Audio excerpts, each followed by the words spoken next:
धन्यवाद सभापती महोदय। अनेक नवीन शब्दांचा वापर करून देशवासियांना भूलभुलैया करणारा अर्थसंकल्प या देशाच्या अर्थमंत्री महोदयांनी सादर केला। त्याच्यावर माझे विचार व्यक्त करण्यासाठी मी उभा आहे। सभापती महोदय,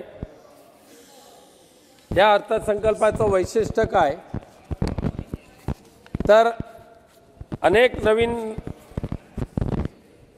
म्हणींचा वापर करणं, अनेक नवीन शब्दांचा अंतर्भाव करणं, अनेक नवीन उपमा देणं आणि देशवासियांना दाखवून द्यायचं की आम्ही तुमचे रक्षण करते आहोत, आम्ही तुमचे भले करते आहोत, अशा पद्धतीचा प्रयोग या अर्थसंकल्पामध्ये दुर्दैवाने केला गेलेला आहे।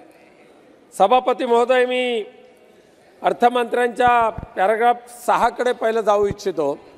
अर्थमंत्री महोदयांनी मोठ्या अभिमानाने सांगितलं, तसंच या देशाच्या राष्ट्रपती महोदय महामहिम राष्ट्रपती महोदयांनी पण सांगितलं की आम्ही या देशातल्या 80 करोड लोकांना मोफत अन्नधान्य दरवर्षी देत आहोत। आता मोफत अन्नधान्य देत असताना सभापती महोदय, त्यांची सीमारेषा काय तर गरिबी रेषेच्या खाली जे लोक आहेत त्यांना मोफत अन्नधान्य दिलं जातं, राशन दिलं जातं। जर या देशामध्ये 80 करोड लोकांना मोफत अन्नधान्य दिलं जातंय, 140 कोटीच्या देशामध्ये 80 करोड लोकांना मोफत अन्नधान्य देतंय, त्या अर्थी ह्या देशामधले 80 करोड लोक आजही गरिबी रेषेच्या खाली आहेत। हे अर्थमंत्री महोदयांना मान्य केलं सभापती महोदय। मग आम्ही काही वर्षापूर्वी ह्या अर्थमंत्री महोदयांनी सांगितलं होतं की या देशाची अर्थव्यवस्था $5 ट्रिलियन कडे आम्ही घेऊन जाणार आहोत। आज देशाची अर्थव्यवस्था किती ट्रिलियन डॉलर पण पोहोचली त्याचा इथे उल्लेख नाही, पण अर्थमंत्री महोदयाने एक प्रकारे मान्य केलेलं आहे की देशामध्ये आजही 80 करोड लोक गरीब आहेत। हे खऱ्या अर्थाने शोभा देणार नाही आपल्या देशाला। एकीकडे अर्थमंत्री महोदयांनी ट्रिपल म्हणजे जो टॅक्स कलेक्शन होतो तो त्याच्यामध्ये तिप्पटीने वाढ झाल्याचं सांगितलंय, तिप्पट। मग एकीकडे टॅक्स कलेक्शन करताना तिप्पट वाढ होते, देशाच्या अर्थव्यवस्थेमध्ये वाढ होते, देशाच्या गंगाजळीमध्ये वाढ होते, पण दुसरीकडे मात्र या देशातली गरिबी दूर होत नाही। हे कशाचं होतं काय सभापती महोदय? गरीब कल्याण योजना किंवा गरिबांच्यासाठी सांगत असताना गरीब कल्याण योजना किंवा अन्नदाता योजना आम्ही लागू करतो सांगत असताना लखपती दीदी एक अजून एक नवीन भूलभुलैया करणारा शब्द अर्थमंत्री महोदयांनी वापरला। आता या लखपती दीदीमध्ये नेमकं त्या गरीब कुटुंबातल्या म्हणजे 80 कोटी गरीबातल्या किती दीदींना या लखपती दीदीचा फायदा कशा प्रकारे होणार आहे, त्यांना लखपती करताना योजना नेमकी कोणती आहे, त्यांना कसं फायदा आर्थिक ते सक्षम कसं होणार आहे हे मात्र स्पष्ट या अर्थसंकल्पाच्या भाषणामध्ये झालेलं नाही आहे।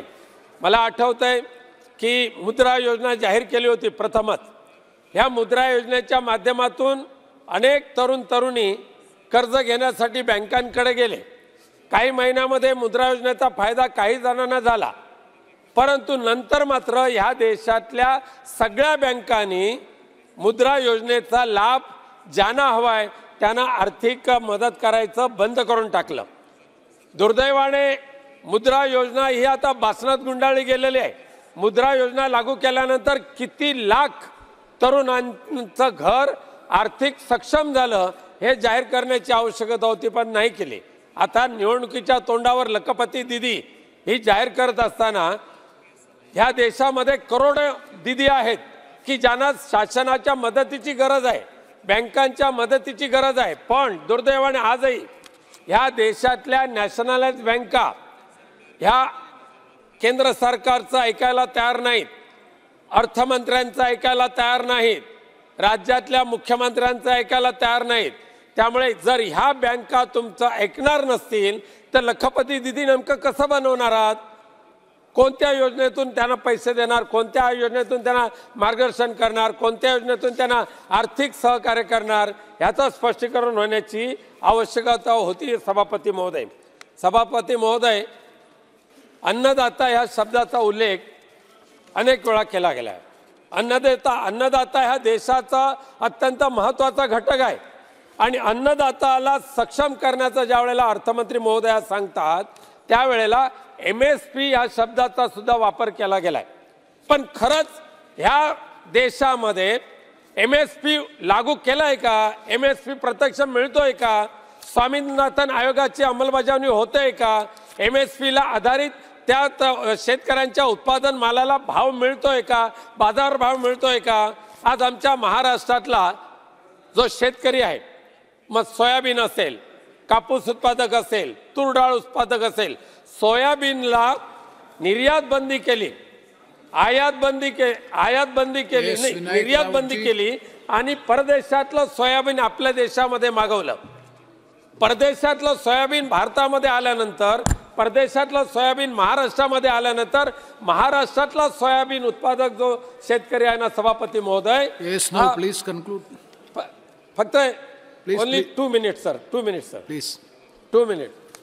महाराष्ट्रातला सोयाबीन उत्पादक, महाराष्ट्रातला कापूस उत्पादक, महाराष्ट्रातला सर्व शेतकरी हा त्याला MSP मिळत नसल्यामुळे, त्याला योग्य बाजार मूल्य मिळत नसल्यामुळे आज शेतकऱ्यांची स्थिती हवालदिल झालेली आहे.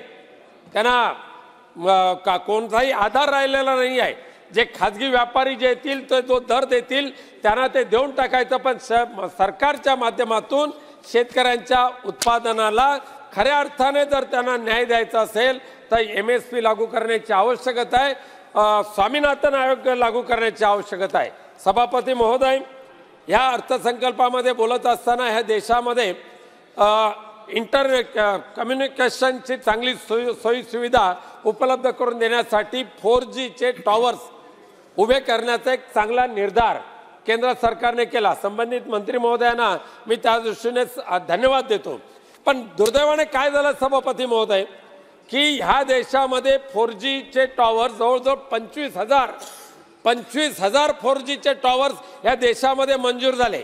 पण 4Gचे टॉवर्सचं फाउंडेशन टाकण्यासाठी अख्ख्या देशामध्ये फक्त 1 मिनिट सर, ओनली 1 मिनिट, 4Gचे टॉवर्स उभे करण्यासाठी ह्या देशामध्ये फक्त 3 कंपन्या नियुक्त केल्या.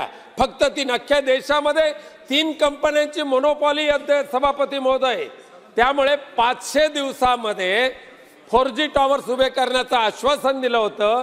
आज माझ्या लोकसभा मतदारसंघामध्ये एकही टॉवर्स अद्यापही चालू होऊ शकला नाही. माननीय मंत्री महोदयांना मी त्याबाबत विनंती केलेली आहे, तुम्ही कॉन्ट्रॅक्टरांची मोनोपॉली करण्यासाठी धन्यवाद विनायक. नाही, लास्ट मुद्दा सर, लास्ट मुद्दा, भारतीय रेल्वे. यस सर, लास्ट शेवटचा मुद्दा सर, भारतीय रेल्वेच्या बाबत आम्हाला अभिमान आहे. वंदे भारत चालू केली, अभिमान आहे. अनेक रेल्वेचं जाळं चांगलं पसरतंय, अभिमान आहे. पण रेल्वेचं खाजगीकरण करत असताना मी आवर्जून उल्लेख करेन, अर्धा मिनिट, की कोकण रेल्वे ही आज देशाचा अभिमान आहे. अगदी उत्तरेकडून दक्षिणेकडे भारताला जोडणारा एकमेव रेल्वे मार्ग म्हणजे कोकण रेल्वे मार्ग. शेवटचा अर्धा मिनिट सर, लास्ट का आधा मिनिट सर. कोकण रेल्वे ही कोकण रेल्वे कंपनी आहे सर, आणि ही कंपनी विसर्जित करून कोकण रेल्वेचं भारतीय रेल्वेमध्ये मर्जिंग करावं, विलिनीकरण करावं, असे आम्ही विनंती माननीय रेल्वे मंत्री महोदयांकडे केलेले आहे. मी धन्यवाद देणार रेल्वे मंत्री महोदयांना. धन्यवाद श्री प्रताप सिन्हा जी. नाही, थोडा 30 सेकंड प्लीज, 30 सेकंड. मी आशा करतो की लवकरच लवकर कोकण रेल्वेचं जी बॉडी आहे, कंपनी आहे, ती विसर्जित करून भारतीय रेल्वेमध्ये तिचं मर्जिंग करावं, जेणेकरून कोकण वासियांसहित सर्व देशाला न्याय मिळेल. धन्यवाद सभापती Sinha. One important, see, there are more than 50 speakers remaining, and the time allotted, almost all the parties, the time allotted is already exhausted. You kindly hear me. So it is requested to confine the speech maximum by 5 minutes, so that everybody can be accommodated. Otherwise, it will be difficult.